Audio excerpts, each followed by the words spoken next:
سامعین بالآخر وہ لمحہ آ گیا، وہ گھڑی آ گئی جب اس پھول نے کھلنا تھا، جب اس خوشبو نے مہکنا تھا اور اداس کلیوں نے مسکرانا تھا۔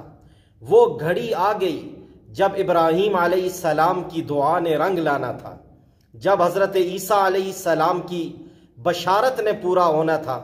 چنانچہ ربیع الاول کا مہینہ ہے، پیر کا دن ہے، مشہور قول کے مطابق 8 تاریخ ہے، صبح صادق کا وقت ہے، اور بی بی آمنہ کے گھر 2 جہاں کے نبی تشریف لے آئے۔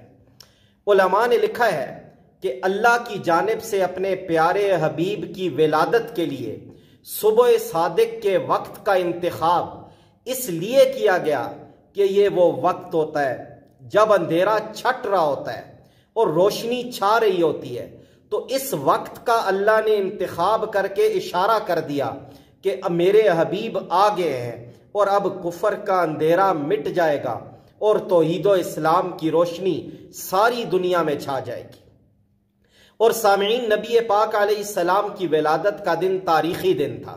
جس دن آپ پیدا ہوئے اس دن کسریٰ کے ایوان میں زلزلہ آیا، جس سے اس کے محل کے 14 کنگرے ٹوٹ کر گر گئے۔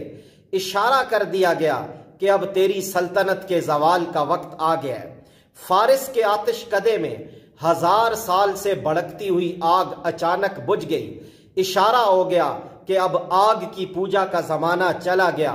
اور یمن میں عامر نامی ایک بت پرست اپنے بت کدے میں بتوں کی پوجا میں مصروف تھا کہ اچانک ایک ایک کر کے سارے بت دھڑم سے زمین پر گر گئے، اور ایک غیبی آواز آئی، ولد النبی المنتظر، وہ نبی پیدا ہو گئے جن کا انتظار تھا، الذی یخاطبہ الشجر والحجر، وہ نبی پیدا ہو گئے جن سے شجر و حجر کلام کریں گے، الذی ینشق لہ القمر، وہ نبی پیدا ہو گئے جن کے ہاتھ کے ایک اشارے سے چاند 2 ٹکڑے ہو جائے گا۔